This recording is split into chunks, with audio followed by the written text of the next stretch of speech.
All right, what is going on, folks? We're here to check out if I started Wuthering Waves in 2025. Here's what I would do. I also have how to Cantilera and a Cantilera build. So these are certain things I also want to check out. But we're gonna jump into this one. It's not a long video. This is from the content creator Ryan. Can't say his name, but he might say it in the beginning of this video. So let's watch it. I've made 3 Wuthering Waves accounts in 2025, and I've been able to clear tower within 3 weeks of making them. Today I'm going to give you the optimized game plan I'll be following on my next challenge account, which you guys should Challenge account. check out. Cool. Let's get to it. I see. We start by following the main story, up until you unlock the ability to pull. Currently, there is a select your ticket you will receive in your mail once you unlock this menu. This ticket allows you to pick one of the 5 standard banner characters for free.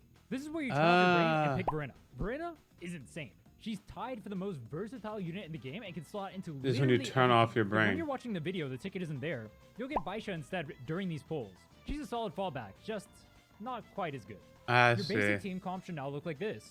Rover, Young, and then Baisha or Verena, depending on who you have. Rover will be your main DPS, with Young as your sub DPS and Verena/Baisha as your support. And as a heads up, this is how most of your team comps will look throughout the game. You'll soon notice. Yo, I already screwed up. Dang, I feel bad, but it is what it is. Tab. There will be a lot of freebies in here, but we're going to focus on 2. One of these will give you a free unit named Sanhua on your 5th day of playing. She's a sub DPS and the best 4-star character in the game currently, so when you end up getting her, you're going to put her in Young's slot. The second thing to put on here, Awakened Journey. Make sure you grab the pulls from this anytime you hit one of the level breakpoints at 5, 15, 25, 35, or 45, respectively. At level 45, you're even going to get a 5-star weapon for free, which is absolutely massive. On the topic of pulls, let me tell you what to do with them. I feel like I should start all over. I done screwed up as soon as I started. You see this beginner banner? That's bait. Your standard pulls belong here, on the weapon banner. Weapon banners are insanely broken in this game, as not only do you get the weapon guaranteed when you hit, but weapons are traded between teams in all endgame content. Well, besides Whimpering Wastes. No one likes that mode. You won't either. If Rover is your main DPS, aim for Emerald of Genesis here. It's easily the best weapon on Emerald of Genesis. Okay. the standard banner. It is one of only 2 weapons on the standard banner that actually have crit as its main stat. And it's also the weapon type used by half the roster. So you can toss it between a bunch of characters for free. If you don't have a 5-star weapon, use the free 4-star weapon from your mail at the start of the game. Rover, Young, and Sunhua can all use Commando of Conviction well, so it's a good pickup here. If you have a 4-cost or above weapon on your main DPS, max it out always. The material will be in abundance if you actually play the game, and even if it ends up being a weapon that technically isn't their best, the EXP won't matter. You should also always max out your main DPS's levels, ascending them whenever possible. Leveling up your sub DPS's until 70 is good, and your healers are fine staying at level 50. EXP will be your biggest gate for progression in the early game, so running the main story is crucial. If you complete the 1.0 story, you'll also unlock Havoc Rover, which is the edgy scythe-wielding monster that'll carry your account. That is cool. You will get level gated as you progress through the main story, and that's where the guidebook comes in. You get level gated anytime possible. The EXP obtained from these is massive. And you're going to get amazing rewards for every tier, including databank EXP, which we'll need later for our gear. Open world exploration is important to do at these stages as well. You'll need to kill all the mobs in the open world eventually to farm your databank levels, so you can take this time to run around and enjoy the world. Side quests are also good for EXP. You can do them as you're exploring the open world too. I mentioned echoes before, so let's briefly touch on them. Until your databank reaches level 20, you don't want to actively farm these. Just equip a set relative to the character you are playing and roll with that for now. Since you're new and likely don't know what sets you'll run, I'll make it simple. Carries want to run the set relative to their element. Since we're using Havoc Rover in this case, we'll run the Havoc Eclipse set. Sub DPS characters such as Young and Sanhua almost exclusively use Moonlit Cloud. Side note, this is the most versatile set in the game, and many of your characters will end up sharing this. What is this? We'll go in the Havoc Eclipse set. Sub DPS characters such as Young and Sanhua almost exclusively use Moonlit Cloud. Side note, this Moonlit Cloud. Like what is this? What is this? These are things to look at. Moonlit Cloud.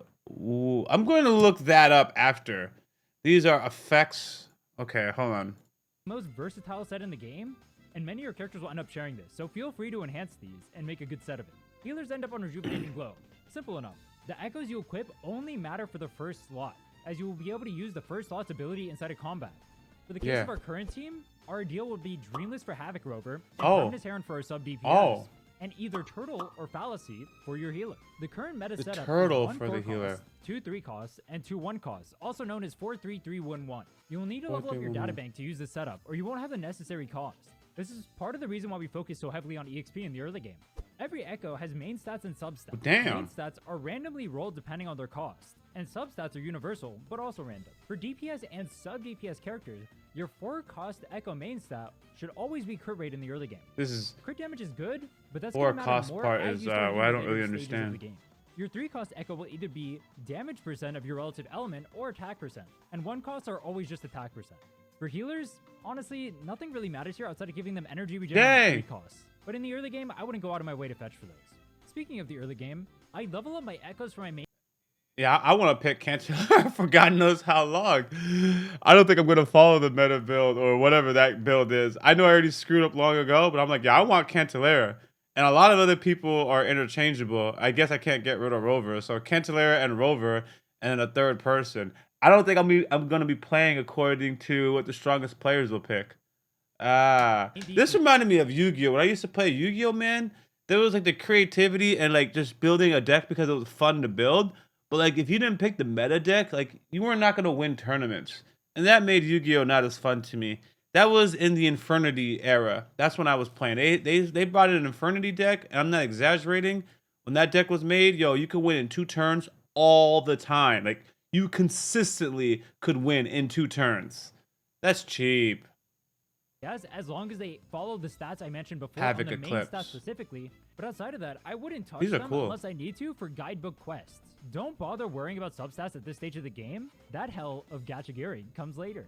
I'll be making an in-depth guide on Echoes in the near future, so make sure you subscribe for that.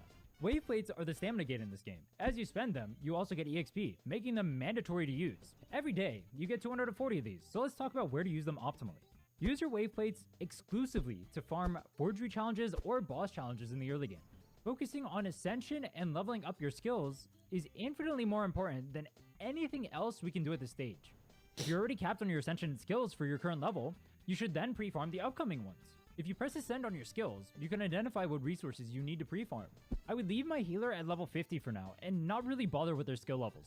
Why? Focus on juicing up your DPS and your sub DPS, as those are going to matter a lot more for your progression. I guess he only has so will much. Eventually be a good place for you to spend your wave plates, but I would only do that once I hit UL 50 and databank level 20, Union and 50, I have UL. no more skills or ascension to farm.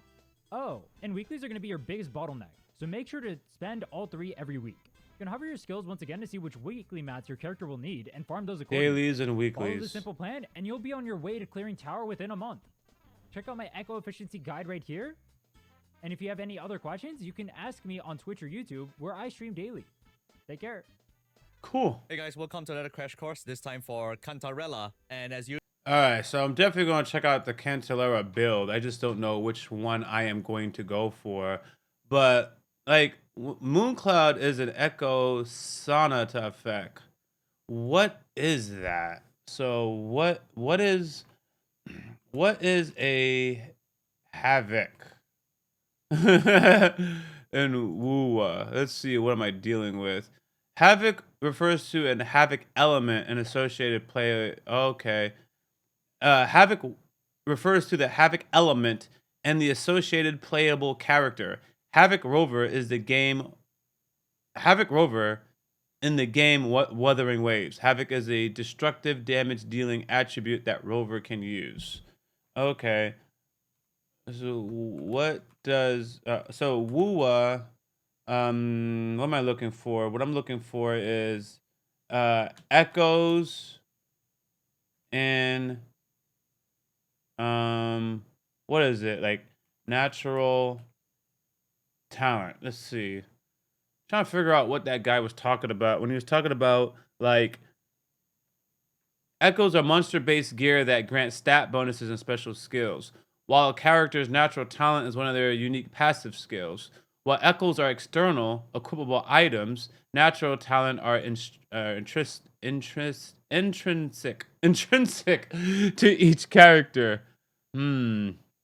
I didn't get the answer to what I needed to learn, but I will find it. I know what I'm on. What I am trying to figure out, for example, is like, let's just say, you know, I'm a fire type. My power is based on fire. I pick an echo that gives me mad oxygen so that my flames is hotter. You know what I mean? Is that was what it was trying to tell me to do? Because I haven't noticed those affinities yet, and I just started playing. And now I seem like a complete idiot. And I don't know. I might trim this part of the video or not. That's the natural reaction. If I was watching it, or if as I'm watching, I'm like, what the heck is going on? So I took the time. Anyways, I'm gonna figure that out regardless. If you guys happen to tell me before I do, that's gonna be awesome. But I did want to check out these Cantilera builds, or at least one of them. So I'm going to jump on over to that. I don't know which one to follow, but I'll get it worked out. Peace, y'all.